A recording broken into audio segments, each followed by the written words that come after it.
This week on Quadriga, Pegida goes Europe. Fear is the key.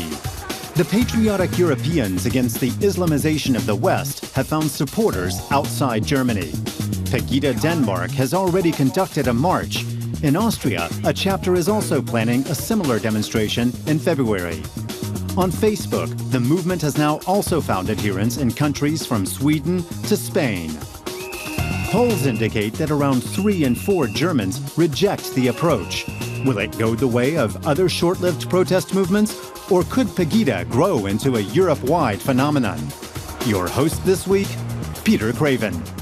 Well, hello and a very warm welcome to this latest edition of Quadriga, coming to you from Berlin, where we're discussing this extraordinary phenomenon, Pegida, that has been at the top of the international news agenda, the domestic agenda here in Germany for several weeks now. What's it all about? How concerned should we be? What is the European dimension of it all? To discuss these very important questions, I'm joined here in the studio by 3 keen observers. I'd like to introduce them to you without any further ado, beginning with Johannes Leithäuser, who is from the Frankfurter Allgemeine newspaper, where he has been London correspondent, and he currently focuses on German domestic and international policy.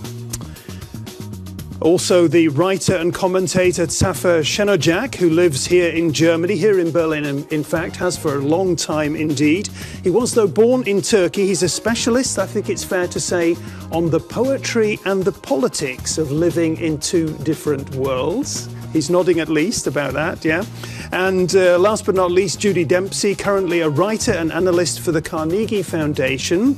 Judy has worked for a host of international broadcasters in a long and illustrious career. And Judy, I would like to begin with you. Pegida, Pegida, Pegida. It's, everybody's talking about Pegida here in Germany. I know that you have given a lot of thought to what Pegida is all about. What sort of initial conclusions have you come to? I think the most interesting conclusion is what it is doing to German society. And it is a kind of the very existence of Pegida, which is clearly against Islam, more than sort of foreigners come from EU countries. It's an anti-Islamization movement, as they put it. But it has woken up the Germans. And I've been very impressed and relieved to see a swelling of civil society and movements saying, no, foreigners are welcome in this country. It's not a question of needing them. We want to be an open country. So I think, Pegida may have taken more on than they have reckoned. I think in the beginning they expected a groundswell and an enormous support in being able to embarrass the government and the political parties. But the other aspect of German society has woken up. Mm-hmm. Pegida has woken up German society. Zafer, what do you say? I think open discussions are part of open society, and it's always good to have them. I don't think this is a new phenomenon. What we see now is that people are on the street. This is new. And but the sentiment and the feeling, this fear of changing the society in direction of more multicultural conditions, with people from very different backgrounds living together, with schools, with children, different backgrounds, cultural tension also. This is nothing new, and you have these discussions in Germany since the 90s. And I would say discussion about double citizenship, all those issues going on since 20 years, and also this fight. It was a real fight. Is Germany a country of migration or not? Mm-hmm. If you remember, Mr. Kohl, the Chancellor, was always saying Germany is not kein Einwanderungsland, is not a country of migration. So Germans have to adjust to this new situation.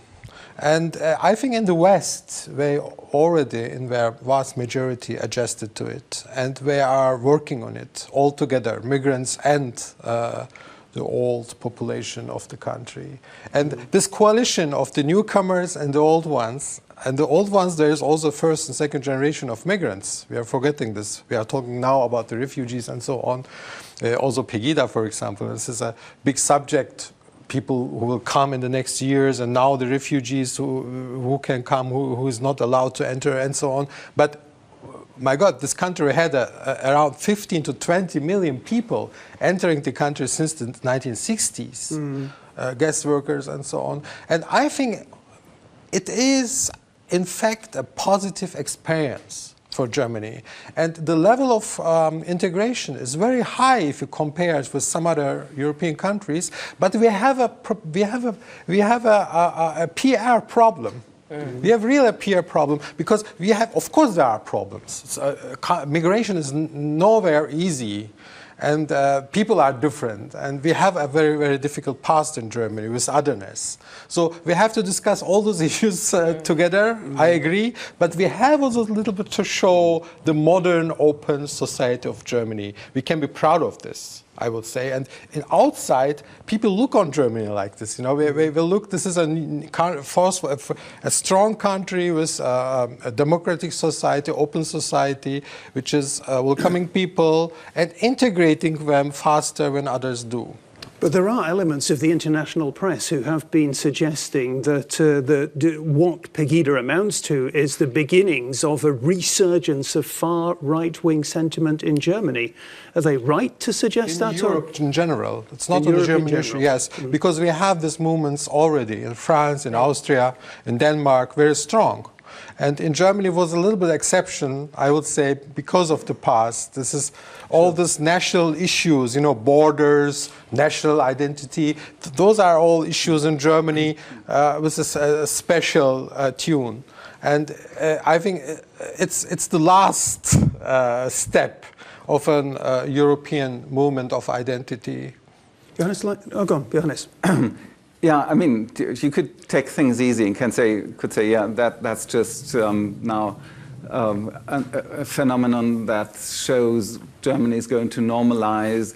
It's the last taboo broken after this long post-war period we were living in. But I think you would even honor these Pegida organizers at least too much if you would give them the same rank that Front National has in France, for instance, or UKIP has got in Great Britain or other movements. Let me just interrupt, because for me as a journalist, and I'm sure it's a problem that we all have, actually describing Pegida, actually trying to quantify Pegida, because I very often, as a sort of a journalistic shorthand, I do, and I noticed I did at the beginning of the show, and I promised myself I wasn't going to. I called them a movement.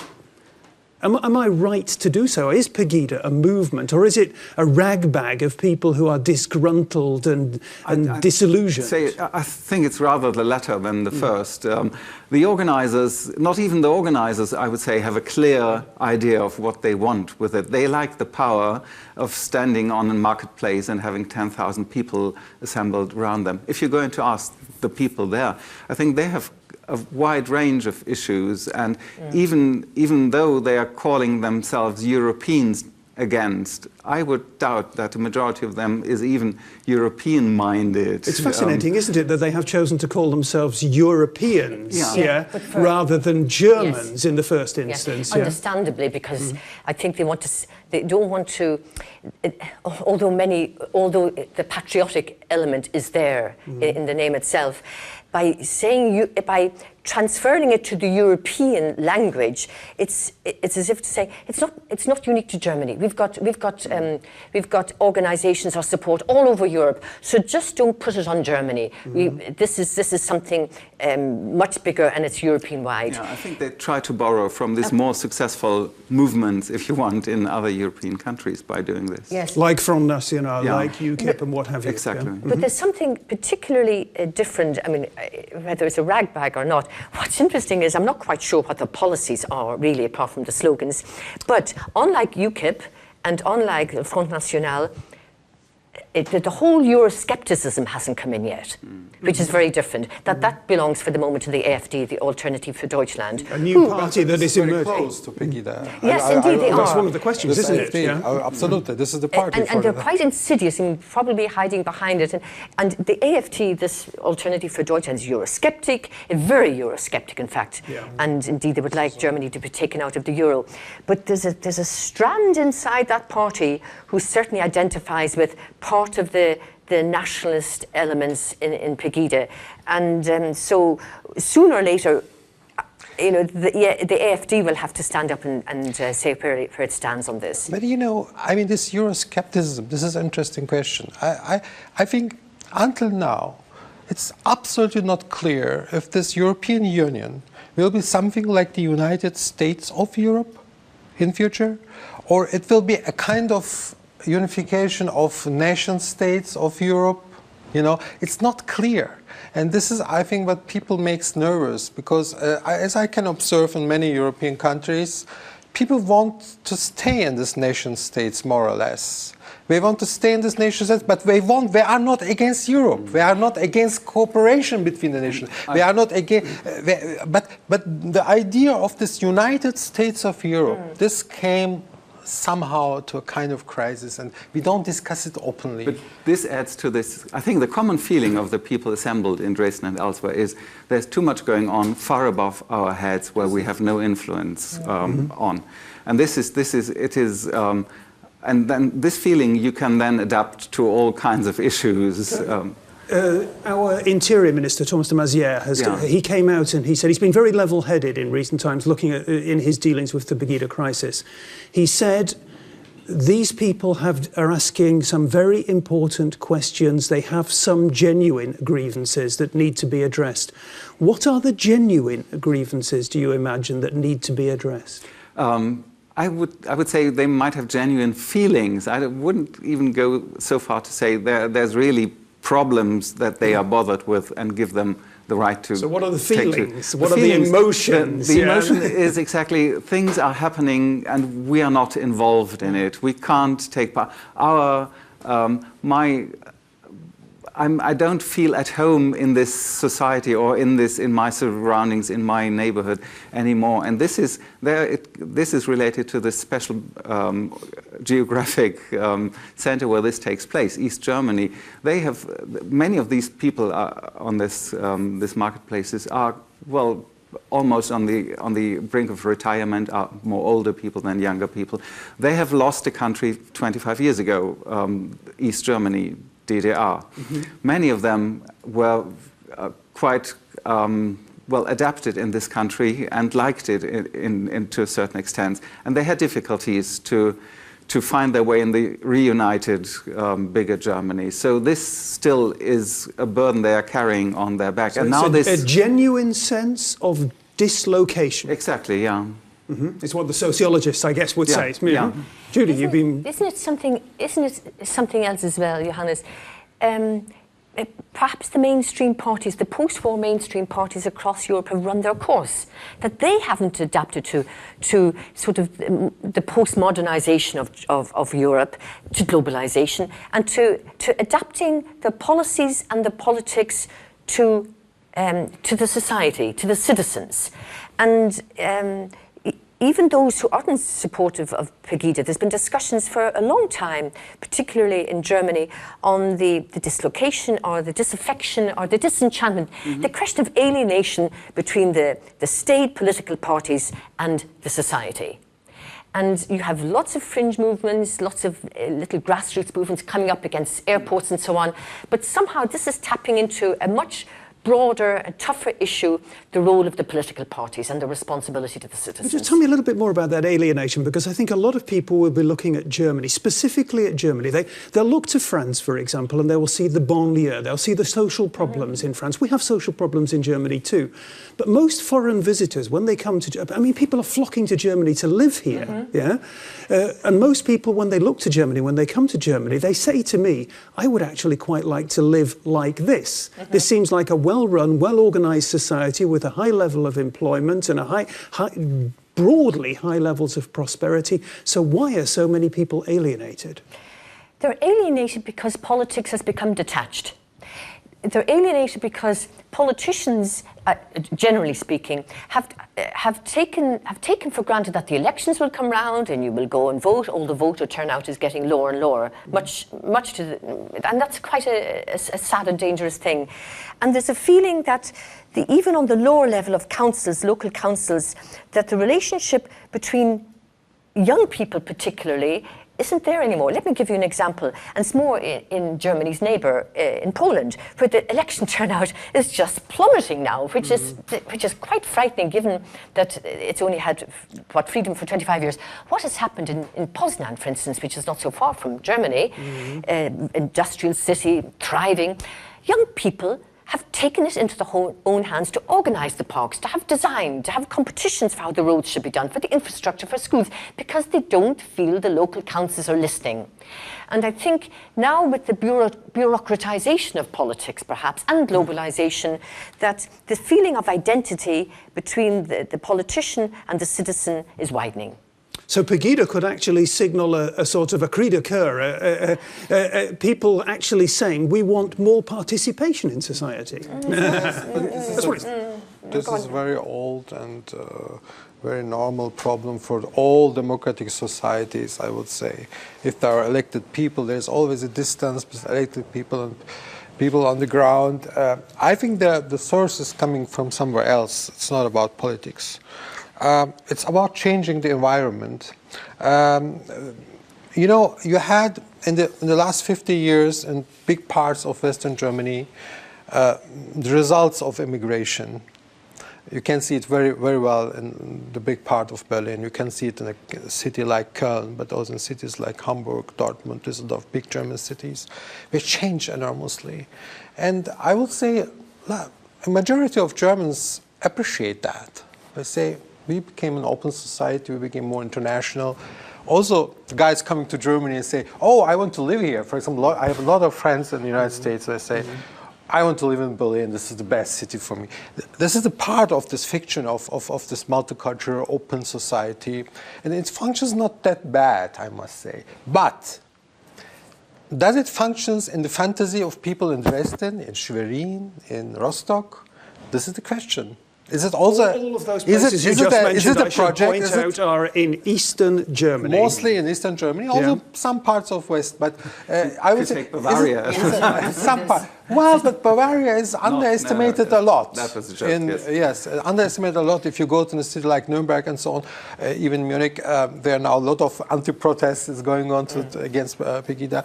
I think the big question, the challenge is to say maybe to these people, listen, not everywhere things have to change. I mean, if you want it, because it's a kind of parallel society. We were always talking about parallel societies of the migrants. But there is also a parallel society of people who are all citizens of this country. And this parallel society says, we don't want neighbors who have another color. We don't want neighbors who have another religion.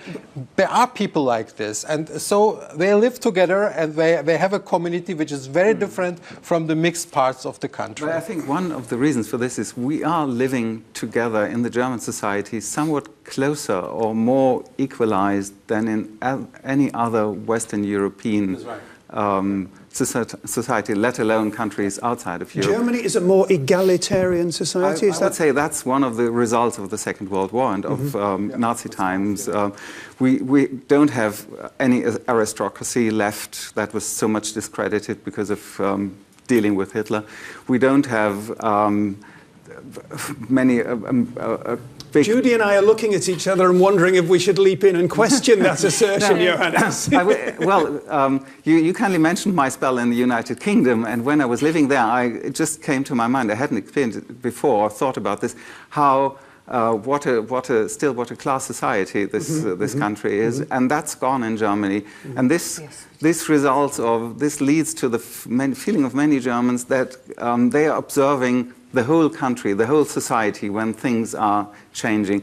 So there is there's less tolerance and less negligence in the German society, and that makes integration more of a problem than in other countries where you have a huge Arab population in the banlieue of Paris with very explosive results. But people didn't care for a long time, or not, politics at least didn't, and the majority did not address this problem. When you talk about cities like that, when you talk about those kind of phenomena, you can go all the way around Europe. You can go to Amsterdam, you can go to Antwerp, you can go to Stockholm, Marseille, you can go to Frankfurt. Cities all across Europe, they have changed incredibly within 2 generations. They've all got populations of 20% plus who have migrant backgrounds. Is that just the way of the world? Is that the way things are inevitably going to develop? And the people who, like the Pegida people, but many others who are saying, I'm troubled about my own sense of identity, I'm troubled about my own sense of homeland, the German word Heimat comes up a lot. Is that something that we just sort of sweep aside, sweep under the carpet, or do we need to talk about that? We have to talk about it. And, you know, in the next 20, 30 years, around 8.5 million people have to come to Germany as migrants if you want to keep the level we have. Because Germany is a chronically aging society and needs young migrants. Yeah. Can I come in here? I think there's an element of wish fulfilling here when it comes to the migrants, even the third generation of Turks who came, or who live here now. And until recently, there's been a passivity. Well, they're here, we don't have the huge high-rise suburbs. Yeah, they're integrated, yes. And then when something happens like the Turks that were killed in this racist attack by this far right-wing movement down in southern Eastern Germany again, suddenly something clicked with the Germans. I think more than Pegida. Gosh, you know, some of the police officers and investigators had said, oh, this is honor killings or something. No, it was racism. The establishment got it seriously wrong. Yes, the establishment got it wrong. Yeah. And what I want to say is that there was this sort of taken for granted passivity. Oh, it'll all work out. But things don't work out. Integration is a two-way process. And I think over the past couple of years, and there's been finally a big push to get very young children, 3 years old, going into the schools, the kindergartens, and learning, being able to have their mother tongue, of course, but they have to learn German. This is the first thing, but much more fundamental, and this hasn't changed, it's the police and security forces. They have been largely dominated by Germans.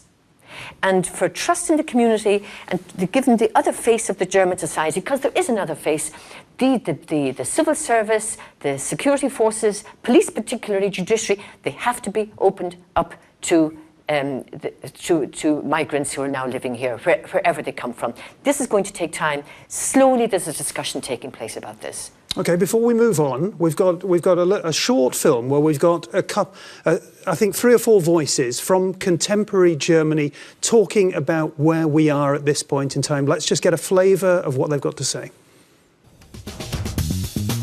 Germany is not a country of immigration.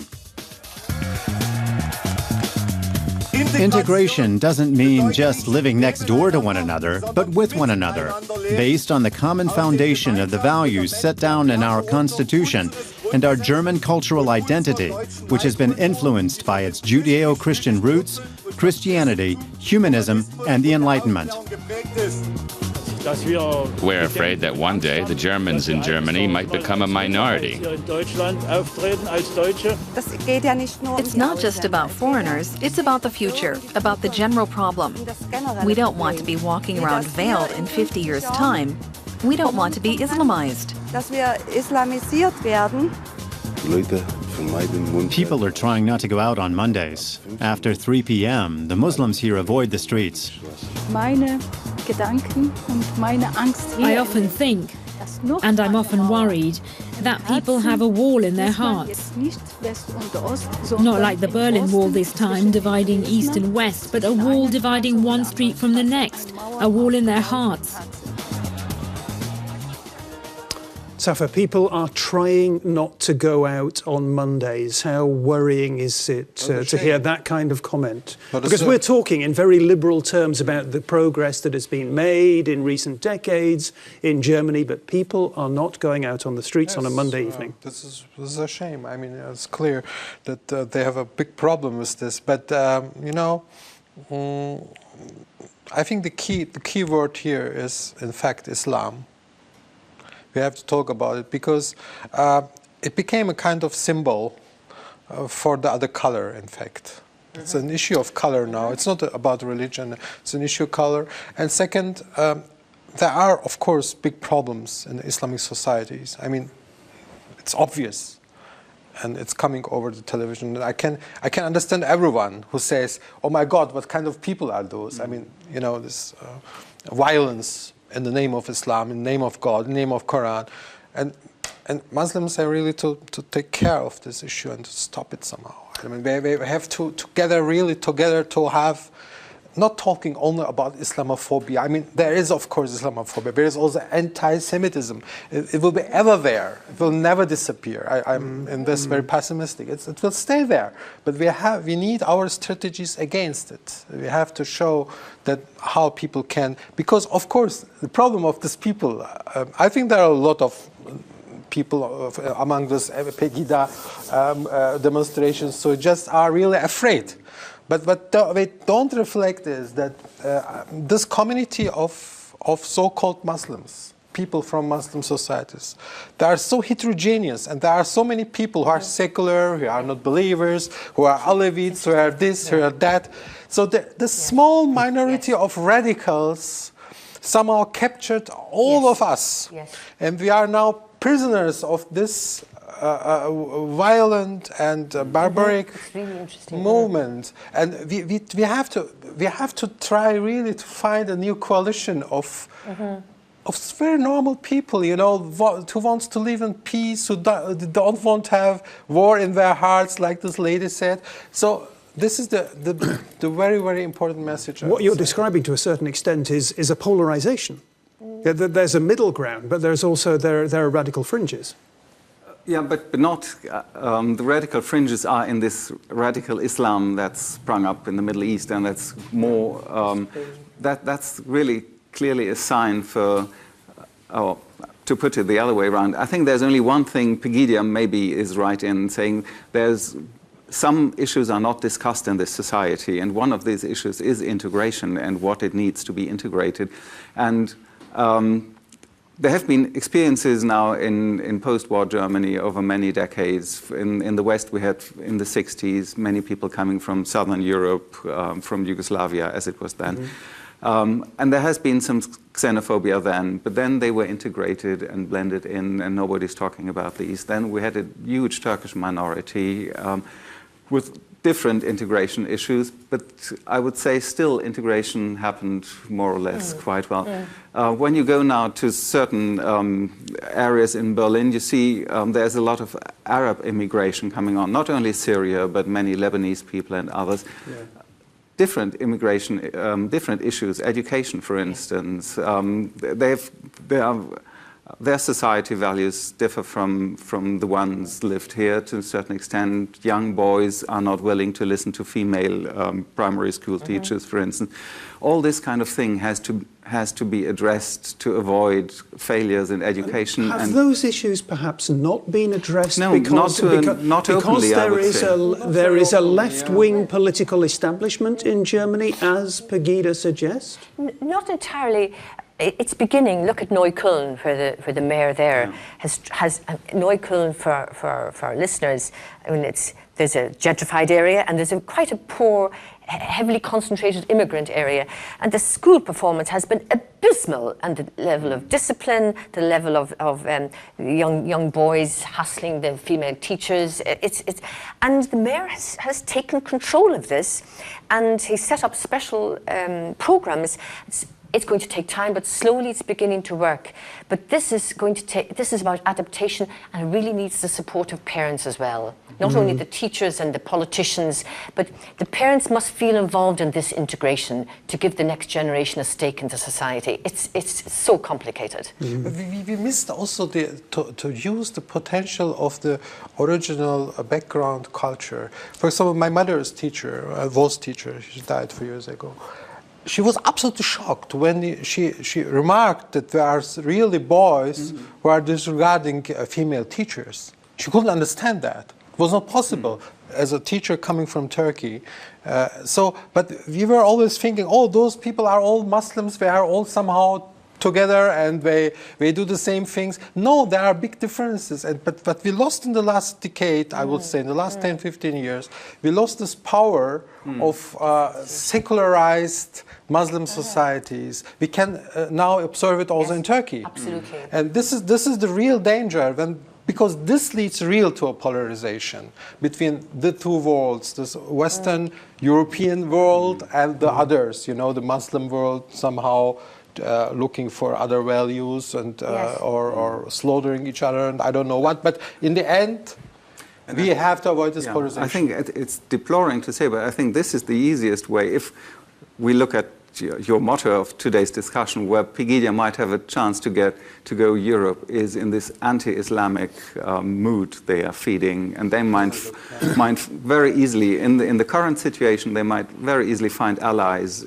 everywhere in Europe in this. The question then is, what does Pegida have to do with other similar European movements? Again, I'm using that word, like UKIP or Front National in France.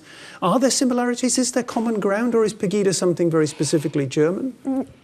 I wanted to, I'll answer that very briefly. I mean, they're tapping into what Zafer was saying, the idea that this Islam out there, this is the otherness, this is our enemy to the so-called Judeo-Christian culture of Europe. It's not part of our values. And what has to be broken down is this myth that it's homogeneous. And I hope it builds up on this when the Chancellor and the Muslim communities and the Jewish communities held arm in arm a few weeks ago in the centre of Berlin. If this can be not just continued, because this is only symbolic, but what you need is, what you have to break down is the stereotype of all Muslims are the same, and involve in open discussions the other side of Islam in Europe, which is very, very important. And somehow the voice hasn't come through yet. This is also a challenge for the Muslims themselves. Exactly, exactly. Cannot expect ministers of interiors and police making commentaries for Quran and things like that. This is a question, a cultural question, and there's also the question why it's not possible to create a culture picture of Muslim societies of Islam today, which is more forceful than terrorist attacks. This is a big question. It's a challenge.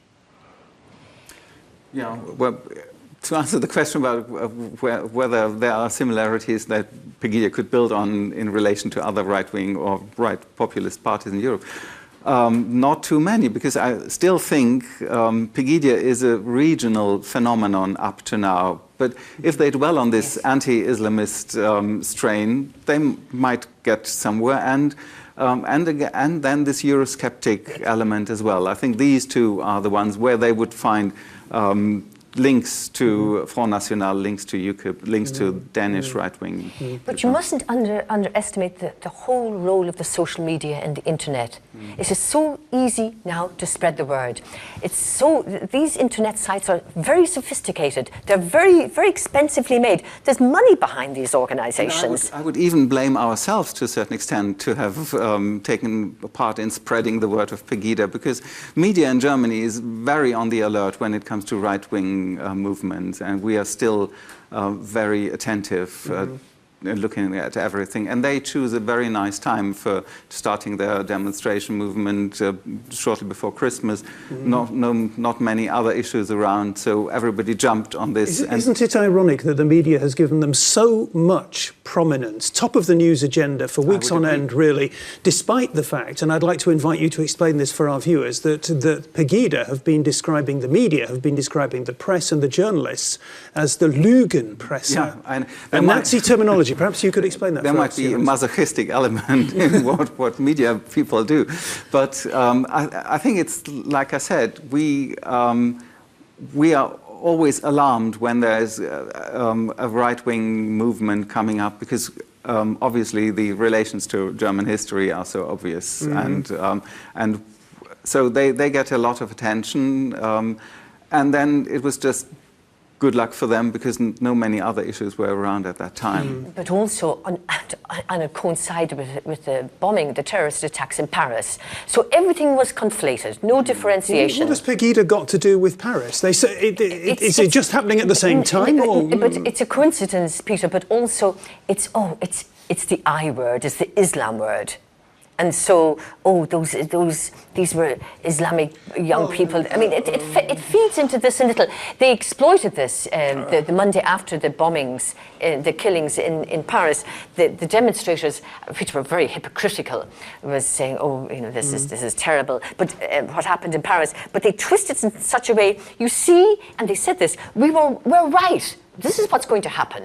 This surge of this radical Islam. So they manipulated it as best as they could. I don't know how successful they are going to be. But this is a huge problem, and it's not confined. Germany was the last to come on board on this sort of Islamophobia. Well, but I mean, we have also sometimes to listen a little bit. For example, the spokeswoman of the Pegida said the alarming point was the street fights in summer. We had street fights, I think in Hamburg it was, between Kurdish groups and Salafists. Yeah. And this I can understand, I must say, because I grew up in this country and I know how sensitive Germans are for this sense of order, what is happening outside. You can do what you want in home, but if you go on the street, again, an example of how we feel responsible for exactly. all these society. So some people in Dresden were alarmed because in Hamburg, Kurds are fighting with some Islamists and so on. They don't want it. They say, if you want to fight, go out and do it outside. Not here. So this is the sense of again bringing home and a nation on the plate on this issue, because everyone will agree. No one wants to fight on the street. So this is a very, very big question, and it shows how important all the security in this issue is. Yes. That we are really alarmed, and we can really observe what's happening in these groups and this, even if they are small, that we can control it. Because if things like this spread out all over the country, it will be very, very dangerous to stop populistic movements. So you see, this is a very tricky situation. Then what you're explaining, let the public space be for the public, the good public. But if you have your problems, keep them at home or go somewhere else. But now it's out in the public, and there is the not the takeover of the public, but the public space is changing in Germany. And that's a very interesting phenomenon. Maybe it's part of the normalization. It's not a bad thing, but there's this part of the public sphere which has changed over the past couple of years. I think the vast majority of immigrants here are like the Germans. Yes. Meanwhile, Yes. they don't want to fight on the street. Yeah, we have the same feeling. It's very good that there is not fight like in other countries. Here we are in calm. It's not like in Paris. It's not like in the banlieue. People. If some Turkish people in Neukölln wedding, the first thing they do is to move to Steglitz. Exactly, that's another point. And I think that recurs again to this feeling that you are more mobile in this society because it's more leveled than in other countries. But then you have the negative effects that people are getting alarmed of. Fears are springing up on everything else. And in general, I would say that's very generalizing. But if it comes to globalization or modern world and to how our cities change under this shape of the global economy, then I think the Germans are more on the fear side, not on the optimistic side. Another difference to the UK, where people always think, well, even if we get out of Europe, we can find our way in the globalized world. We Germans don't think we can do this on our own.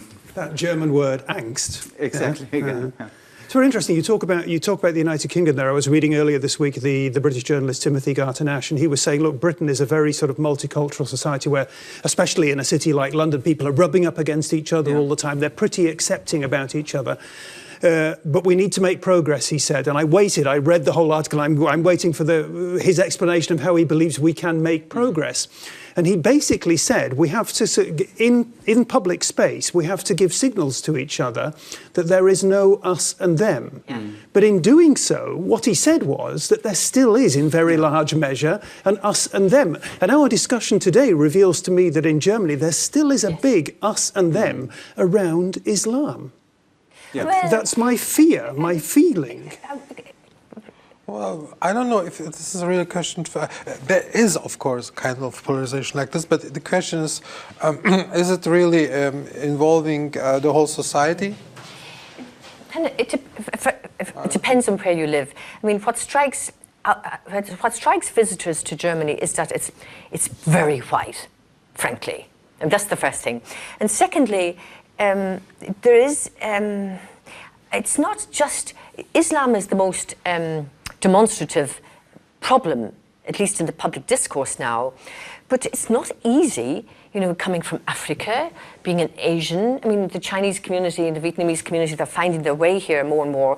But when the Indian engineers were invited here, they got a very, very cold reception, and they've gone back to India. In fact, they've gone off to Silicon Valley. So deep down, there is, and Germany is not unique, there's the fear of the other, the otherness. The fear of the foreigner, whether you're a traditional Hasidic Jew in Antwerp or different dress, there's the fear, oh, you're not like us.